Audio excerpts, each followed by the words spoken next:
السلام عليكم ورحمة الله وبركاته. دمان أصحابta qaaliga waan salaamaya. Asxaabay waxaan leeyahay soo dhawaada, aad ba u mahadsantihiin sida wanaagsan aad ila socotaan iyo sida wanaagsan ay sabor gareyseenba. Waxaan leeyahay jazaakallahu khayran. Asxaabay maanta halkaan tagnay. Maanta waxaan geynayaa insha Allah moolka Banoora. Waxaa ku dhex yaala dukaanka waxaa la yiraahdaa English Home. Wuxuu iibiyaa waxyaabo fara badan oo guriga u baahan yahay, decoration-ka oo kale, alaabtii maacuuntii ayaa yaala oo ay nooc ah. Waxaa kaloo yaala qalab badan oo electronic ah oo loo baahan yahay. Waxaa yaala barkimooyinkii, bustayaashii, waxaa yaalo kale Allahumma salli ala Muhammad. Waxyaabo fara badan oo guriga u baahan yahay. Makiinadihii baa yaala, cajiinka aad hawl fududeen ku xasheeyay qofkii u baahan awooda. Waxaa kaloo yaala maacuun aad u qurux badan oo waxaan ku iri aad iyo aad indhaha u soo jiidanaya.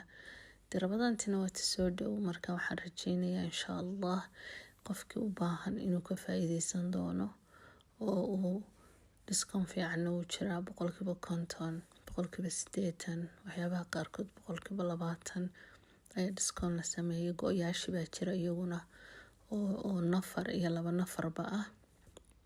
Waxaa kaloo yaala makiinadihii wax lagu shiidayay way jiraan, blenderadii oo dhan way yaalaan ay nooc ah. Masha Allah, waa dukaan runtii alaabtiisu aniga aad i soo jiidatay. Aad iyo aad oo alaab quality leh oo wanaagsan runtii, macad suudi oo ay marka ah ka doonto aad qaadan karto. Marka waxaan sir walaalaha uga faa'iiday. Rabadaantina waa tan soo dhow, marka waxaan leeyahay asxaabtayda qaaliga ah ku soo dhawaada English Home. Insha Allahna qofkii u baahan danaynayana wuu ila soo arki karaa. Asxaabay waad mahadsantiin, si wanaagsan ayaad i sabor gareyseen, si wanaagsan ayaad ila socotaan. Waxaan rajeynayaa insha Allah ta'ala inaan kala faa'iideysan doono. Waxaa kaloo aan idin sheegay waxyaabihii u baahnaa ofinka oo kala nooca keega waxaad ku sameysanaysay iyo maqliyadii aad wax ku dubanaysay oo dhan wax way ku wada yaalaan. Marka asxaabay kulliba aniga YouTube-ka waan ku cusubahay, aad bay soo dhaweyseen, mahadsanidin. Waxaan leeyahay jazaakallahu khayran. Aad ba u mahadsantiin iyo aad kala faa'iideysi wanaagsan insha Allah. Waynaynu kala faa'iideysanaa Soomaa. Marka waxaan isla walaalaha wixii adiga baad u baahan tahay aad ku aragtay quality-gooduna fiican yahay, discount fiicanna ku jira, iyagana uga faa'iiday. Kolay dad badan baa magaalada ila degan, marka waa kaasa ku soo dhawaan leeyahay dukaankaas gama furan insha Allah. Aad baan ni salaamayaa. Qofka YouTube-ka markuu ku cusub iska garanaysaan.